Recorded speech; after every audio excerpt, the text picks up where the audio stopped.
Bear on Bears fans, another edition of the Chicago Bears podcast coming your way. Pat the designer, Courtney Cronin, breaking down everything we need to know about the Keenan Allen trade. Some interesting things that may make this trade even more appealing to the Bears. And what are the Bears going to do in the draft? Got to break all of that down. And did a quarterback spot just open up if the Chicago Bears are looking to trade Justin Fields? Maybe an interesting trade going down a few minutes ago. All that and more on today's episode of the Chicago Bears podcast. Hit that like button, leave that 5-star review. Y'all know what to do.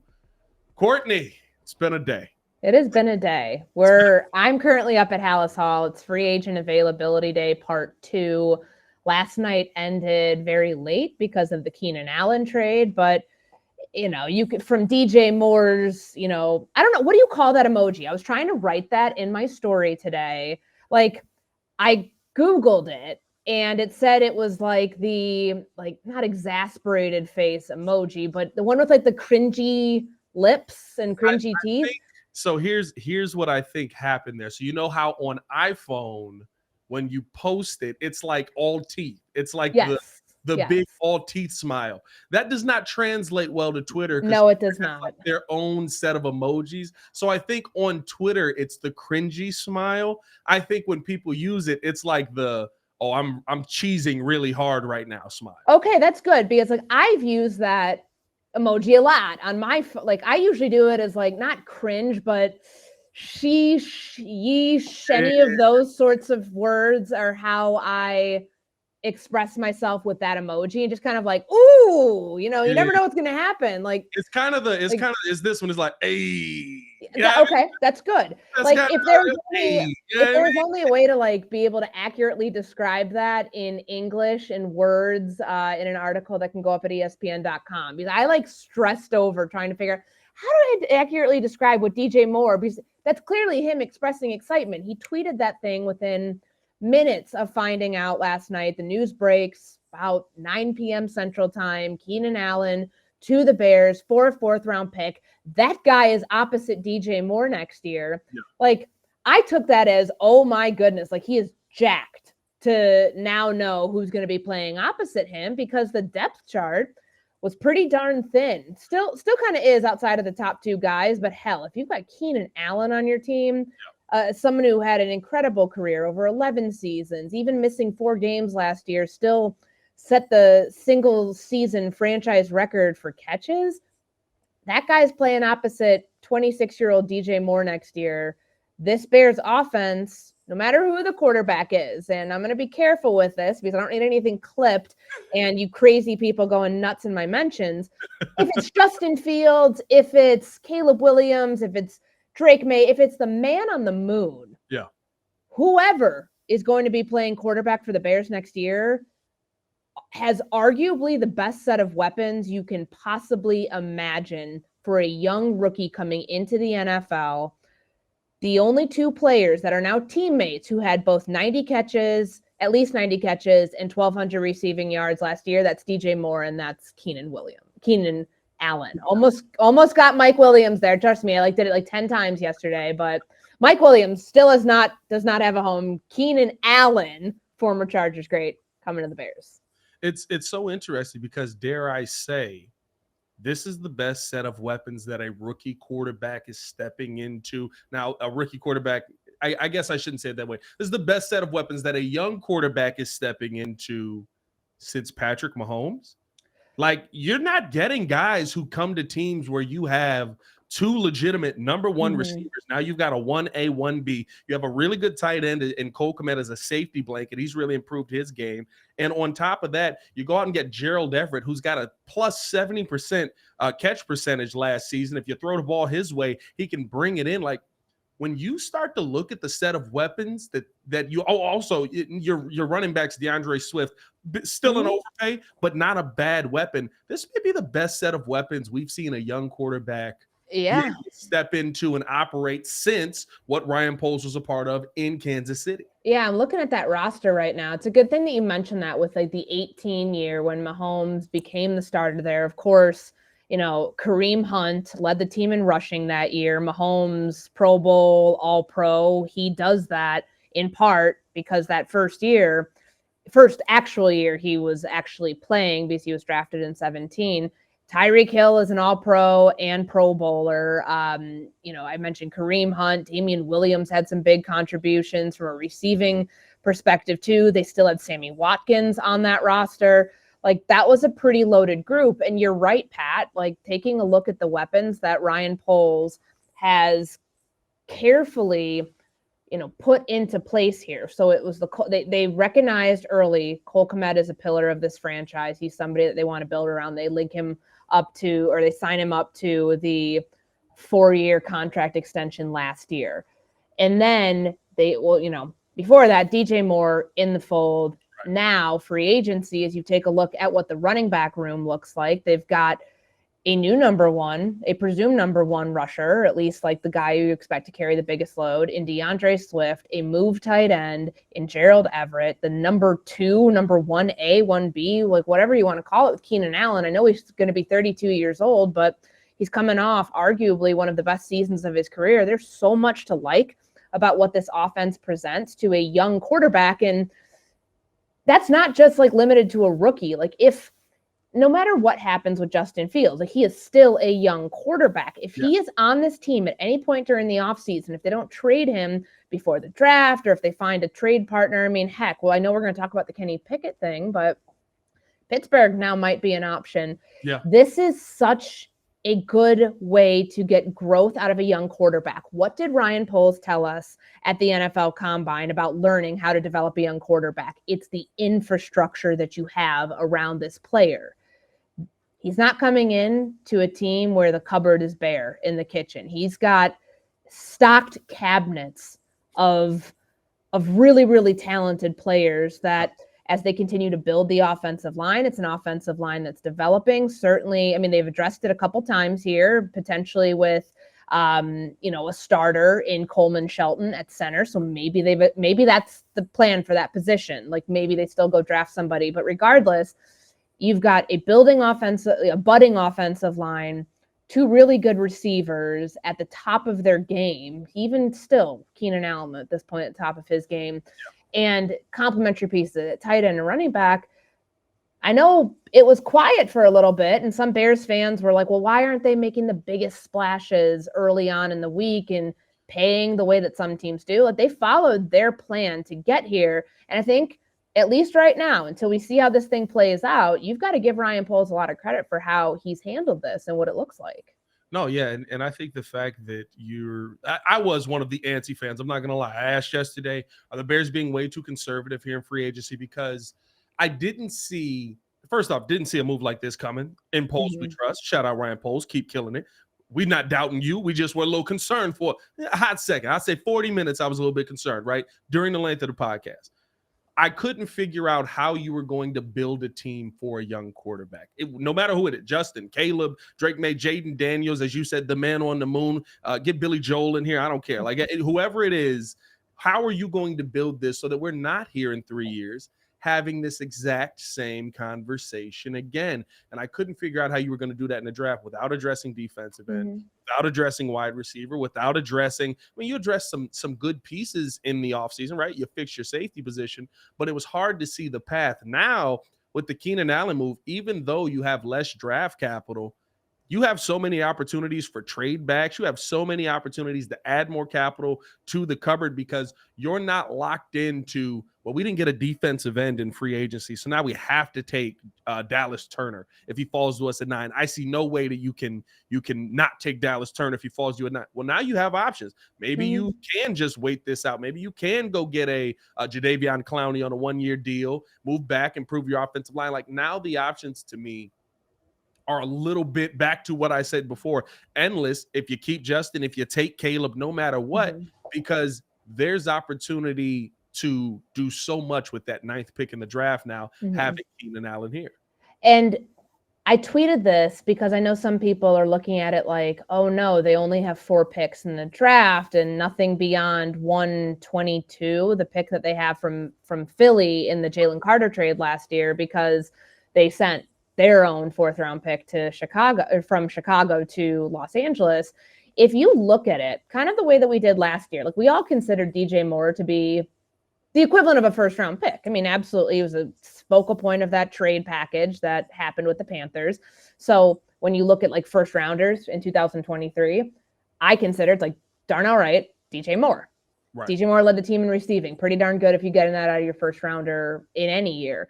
Regardless, this year, it's like, all right, pick number 40 that went to Washington, that's Montez Sweat. Pick number 110 is Keenan Allen. Like Keenan Allen at 32 years old, almost 32 years old, still has a lot in the tank. Otherwise, I don't think the Bears would have done this. And I say that because they traded for him. There's a $5 million roster bonus coming this Sunday. So unless the Bears either rip up the deal or work out they're not really in any hurry to work out a contract extension. They've got the cap space to do that. It can give them a little bit of time if they want to wait. If they don't want to wait, they can still do something within the next 24, 48 hours before that's due. But to me, I view this as that's a pretty expensive short-term rental if you're just trading for him, expecting 1 year. It's a $23.1 million cap hit. I think that it's safe to assume that an extension of some sort is coming. It'll probably be the last deal he has as a NFL wide receiver because he's going to be 32. But regardless, that's a fourth-round pick for you. And then Ryan Bates, depth at worst, is a fifth-round pick. Yeah, I don't think you can hate that. And so the 4 picks that they have in the draft right now, and we know Ryan Poles, his penchant is to move back in the draft to garner more draft capital. They can easily do that if they move back from 9.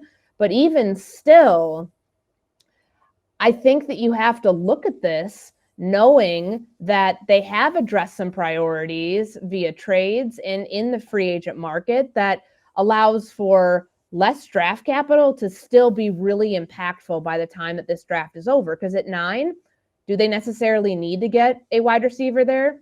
Maybe, maybe not. But if there's another priority that they weren't able to hit in free agency, and like you pointed out, maybe it is edge rusher, this might start making that path towards what are they doing in the draft a little bit more clear for us to evaluate. We've seen now 2 major trades for wide receiver by Ryan Poles here, bringing in DJ Moore, going to get Keenan Allen. Technically 3. Who am I missing? Chase Claypool. That was a major trade. Yeah, okay. I'm not like trying to This is true. It's 3. And I mean, but all jokes aside, obviously that was not something that he's proud of or happy with the way it worked out.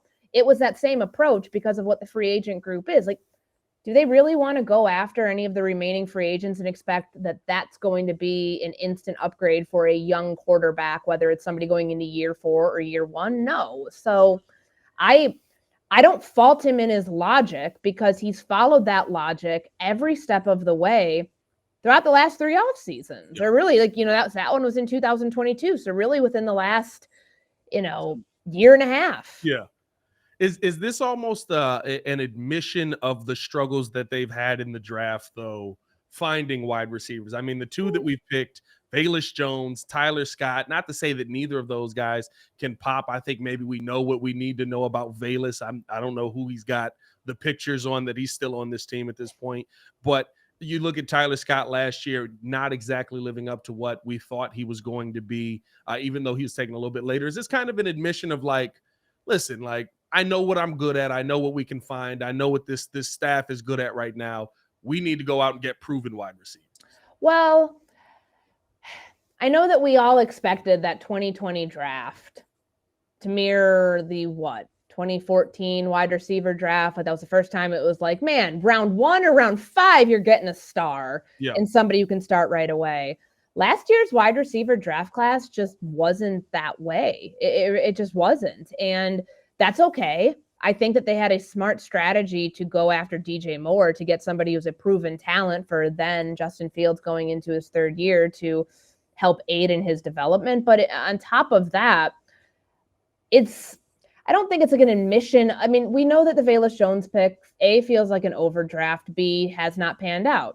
Sometimes those things will happen, but it doesn't mean that you can then never draft a wide receiver again. Tyler Scott was a raw prospect who hadn't played the position all that long when he was drafted in the 4th round out of Cincinnati. So can he develop into something? Sure. There's things he needs to work on. Coaches have talked about it. He's talked about it, but I think this is more how they value immediate instant upgrades because their track record, aside from Chase Claypool, of like major trades, giving up major draft capital to go get somebody. Montez Sweat, instant impact. The defense goes from one of the worst to finishing as, a top 5, top 10 unit last year. The takeaways go up. The sack numbers, even though they were still towards the bottom of the league, they improved. DJ Moore changed the trajectory of the offense. If you can get a Keenan Allen to follow that same trajectory, then I think it's a major win for the Bears. And for somebody who believes that the lifeblood of this program is the draft, I think it's still okay to go the route of trading draft capital to get really talented players here, where it's not necessarily a way that like a knock on them, like, oh man, we just don't draft receivers well. Maybe we don't have an eye for the talent. I don't think it's that as much as how they were able to strike when an opportunity presented itself. Not at all excusing Velus Jones for, not contributing much offensively. Maybe it was the way that he was used on top of his own ability, and same with Tyler Scott. But now, proof's in the pudding with a new offensive coordinator coming in to not only help, reignite those guys, but also utilizing 2 top-tier receivers in the same offense. Knowing that they make this trade, a 4th-round pick for a 32-year-old Keenan Allen, who has been injured quite a bit throughout his career, little ups and downs at times, but a really good player when he's on the field. More so concerns about the injuries near the end of the season than anything. But how would you grade this trade, knowing that, knowing all the details we know about Keenan Allen, but what he can be for a 4th-round pick? Sorry if I keep looking at my phone. There's just like so many things popping up right now. And I keep looking. I mean, I'm like half expecting the next trade is going to be something involving the Bears, but it was just Russell Wilson signing his contract, cheesing for a camera. How would I grade this trade? Well, I don't think you can wear bear colored glasses for everything and say, like, I'm not trying to talk out of both sides of my mouth, but like great, 4th-round value for Keenan Allen. I understand he's 32 years old, but he has still been hella productive the last couple of years. For 11 years of his career, to have 5 or 6 1,000-yard receiving seasons, 6 Pro Bowl seasons, 5 seasons where he's had over 100 catches. Yeah. The Bears haven't had somebody have over 100 catches in a season since Allen Robinson did it. He had 108 in 2020. So all of those factors included, would you like his age to be a little different? Sure. Would you like the fact that he, maybe he doesn't have 11 games missed because of, injury the last 2 years? Sure. But I think for a team that enters very much in win now mode, they won 10 games over the last 2 seasons. They got to win, Pat. They got to win in 2023 with what we think is a young quarterback coming in to change the direction of this franchise. So finding ways to do that right away, I think is really important. And so I'd say grade-wise, I give it about a solid of like an A-, B+ if I'm being skeptical. But like then the reason I'm like trying to be skeptical on it is thinking, okay, well, and let me pull up these numbers. So I looked up the like numbers of like receivers after the age of 32. So like, because that factors in. It factors into the type of deal that Keenan Allen can potentially get from the Bears. Although Mike Evans is 30-ish, like maybe like I think he's going to be 31 soon.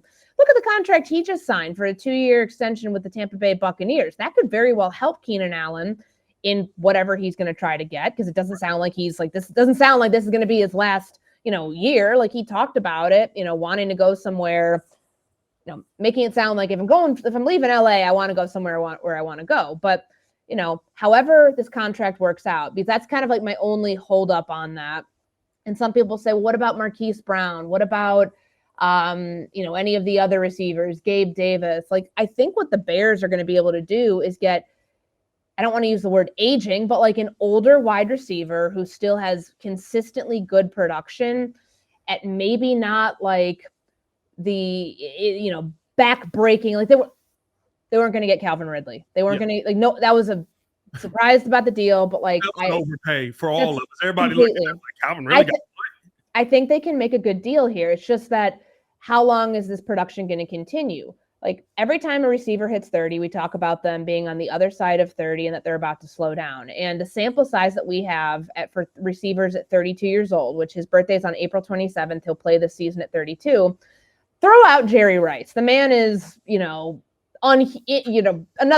alien. He's an alien in the best sense of the word. But like obviously, like at 32, 1,848 receiving yards, 122 catches. Like my God. But there are a couple like other examples, but not many of guys who, the most receiving yards at 32 years old. Like Andre Johnson had it in 2013, 1,407 receiving yards. In terms of like most receptions in a season after turning 32, excluding Travis Kelce, who's a tight end. Jimmy Smith, tight end in Jacksonville in 01, 112. And then it's Larry Fitzgerald, 17. Larry Fitzgerald in 2015, coincidentally, with 109 catches each of those years. And then Andre Johnson. So it's not like you have this incredibly massive sample size, to go off of. So I guess that would be my only holdup here in thinking like longevity, long-term, how long does this play out? Because DJ Moore told me when I interviewed him at the end of the season, I want to be here at least 5 more years. Hell, I might want to retire here. And then you think about Keenan Allen. Well, Keenan Allen's further towards the retirement part than DJ Moore is, but I still think that I know I've given you the longest winded answer here, but I was trying to explain kind of the points, at least a little bit of trepidation I have on the injury stuff and just the age, but I think it's still like a very high grade towards what this team is and where they're going. No, I hear you. I think that's the part where you kind of sit there and go, you look at the deal that the Bears have made here and you feel really good about how they've been able to kind of set themselves up in the future. If you want to go with a young wide receiver, you've got a couple of veterans in there. If you go young quarterback, you've got guys like it just makes the life of the players that you're bringing in so much easier. And I think that's what makes, to me, that's why I give this an A trade, an A- type trade, right? Because you're setting yourself up for young guys to be able to develop in a situation that makes their lives easier. We keep hearing the term with so many of these quarterback-friendly systems. Every system should be a quarterback-friendly system. You want your quarterback to have an easy life here, and I love the fact that the Bears have kind of done that. I guess to that effect, though, right, we could do our road to the draft brought to you by Toyota. Toyota, let's go places.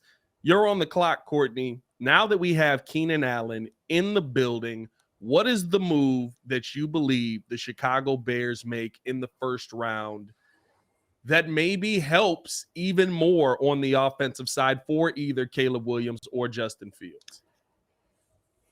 You could go get another receiver, I don't know. I feel like I've seen so many different projections lately that there's not really the level of player that you would draft at 9 that's going to be there at 9. Right. I think there's 2 options there. If the receiver board, if the guys just come off so quickly that, it'd be a reach and you could probably wait until maybe later, or maybe even, I think the safest path is trading back from 9, still getting an edge rusher in the process, or taking Jackson Powers-Johnson, which you and I have gone through. I know people are going to look at this and say, well, Coleman Shelton's here. He played 1,100 plus snaps last year for the Rams. He's been their starting center for 2 years. Maybe. I don't think, though, if you trade back from 9 to try to get more draft capital to then, recoup a pick that you don't have right now, there's nothing wrong with taking the best player available later in the first round. And if that player is a center, then what's wrong with that? I don't think that that's a bad option at all. But we do know that their biggest needs are still at defensive end, at edge rusher, and finding more offensive line, solid offensive line starters that are going to make an impact and help a young quarterback, boost his game right away and make the transition more seamless. So that's what I would do. And just knowing Ryan Poles, he's traded picks away. He's got less draft capital than he's ever had in Chicago. He's had double-digit draft classes. To me, I'm sure he's itching to find an opportunity to trade back and garner more draft capital for, one of the days in the draft. And I'll say this, because I know that with the field speculation and him still being on the roster as of, the middle of March, if they trade him during the draft, that's a chance for them to go get another pick.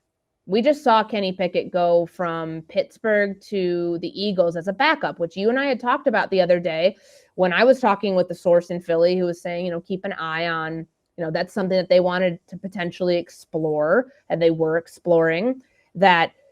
Their asking price for, their offering price was probably less than what the Bears would have wanted. But like when you see that trade that just went through recently today with Kenny Pickett going to the Eagles, let me read it to you. It's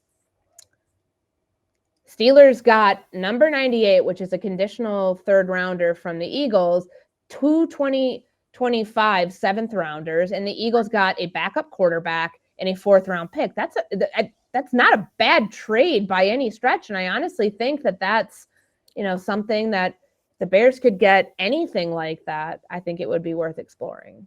I think what's interesting about especially the Pickett situation is just that, like, I don't know who won that trade. Like, unless you plan on Kenny Pickett playing anytime soon, it feels like Philly was just giving stuff away because they were like, they need a backup quarterback. Right, Marcus Mariota, like, not there anymore. Like, they need a backup quarterback. And from like some of the reports that we're seeing about Kenny Pickett and how he handled the Russell Wilson situation, and Russ being told from what we've read that he is going to be the starter in Pittsburgh this year, they don't have a lot invested in him. You know what I mean? Like, beyond this year, they don't have nearly anything. So what would the harm be if you are the Bears in exploring that as a landing spot for Justin Fields? Maybe based on what we've heard reported about them promising that Russ is going to be the starter, that's why he signed there.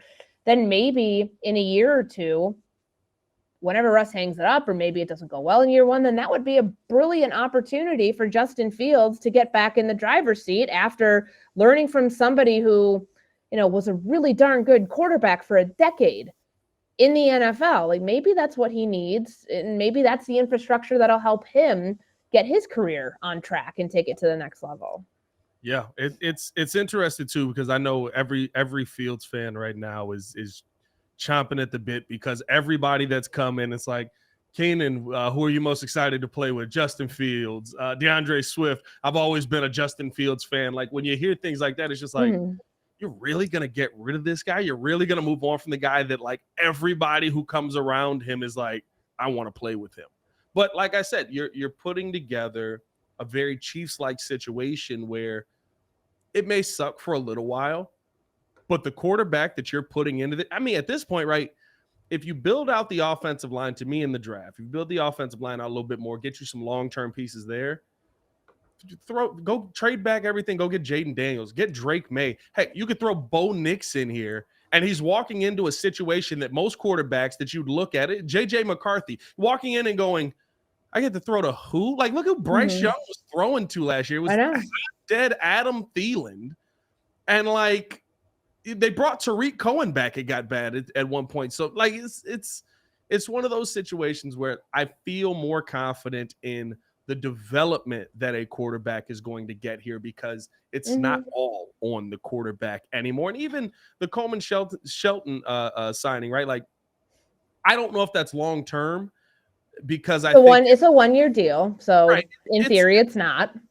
If Matt Stafford is the quarterback of the Rams, he's not moving around much. If the center that's been there for 2 years is getting released, or they don't want to bring him back, it's probably because they're looking at him going, we've got a better option here. So I don't know if he's this amazing piece that the Bears are bringing in long term. I know the age is good on him, 28 years old. You feel good about that. But, like, this to me is, like I talked about with Evan Brown, a veteran in there that you can go out there, draft your long-term center, maybe have him sit for a year. Maybe he wins it out by week 3 or 4, something like that, and you're going with the other guy as a starting center.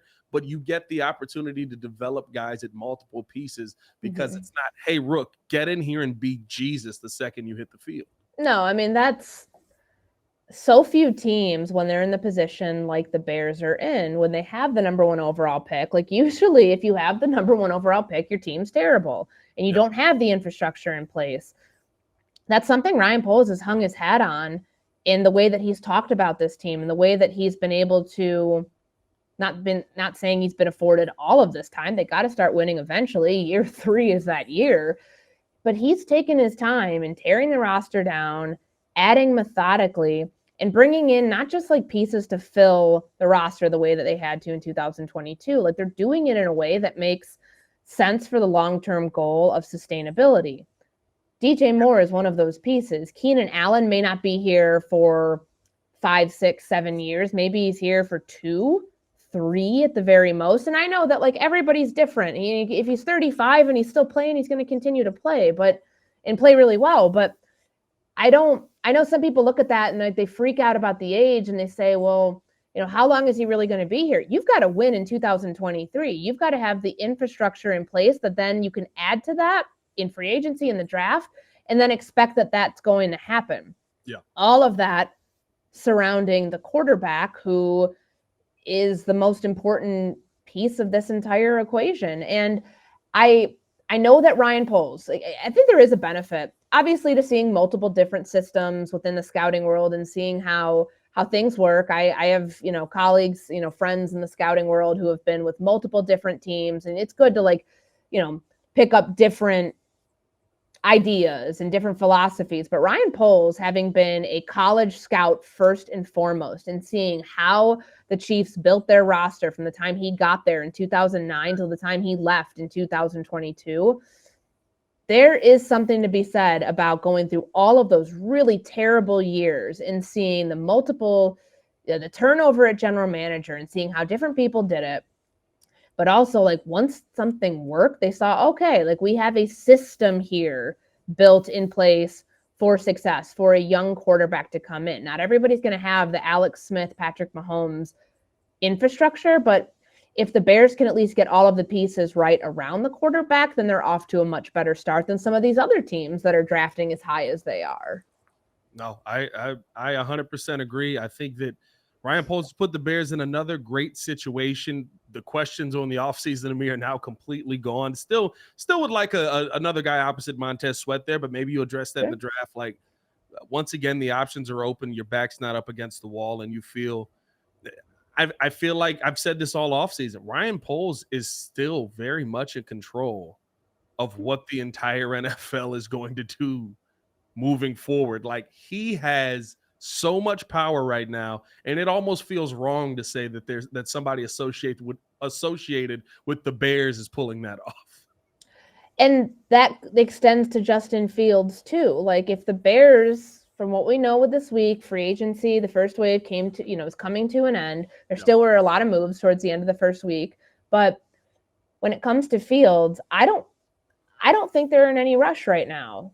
They're being patient and waiting to see what this market presents to themselves. And that's kind of when you're talking about the Bears control the draft, they control a lot of the offseason in the NFL. I'm with you. I still think that they're in the driver's seat because above anything else, they own the number 1 overall pick, but they've been very calculated in their moves. Did anybody see the Keenan Allen thing coming yesterday? No, it didn't. It didn't leak. There was no sort of smoke. Hey, they're in the process of doing this. They're exploring this option. Of course, when the Chargers go into cap cutting mode ahead of the new league year, and then they start releasing guys, and then we find out, okay, well, Keenan Allen didn't want to take a pay cut, and that's his prerogative.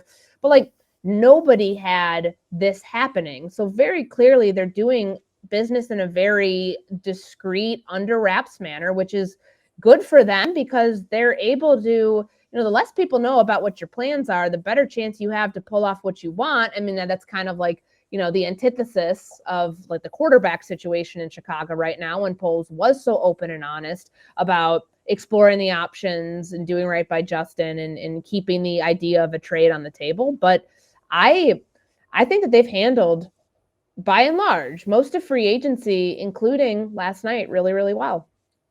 Is this a better move than going out and signing, keeping your capital? You don't have to trade anything, and just signing Mike Williams off of free agency because kind of dealing with similar age, a little bit younger, a couple years younger. He's also coming off an ACL, is he not? Yes, he's coming off of injury, but we've seen Keenan Allen deal with injury the last couple of years as well. I feel like, but not an ACL at 32 years old. Mike Williams had that. Keenan Allen had I want to say like a foot or a heel injury. Yeah. So, and I don't know, anytime like anything happens below your waist as a receiver and you start to slow down, none of that's great. But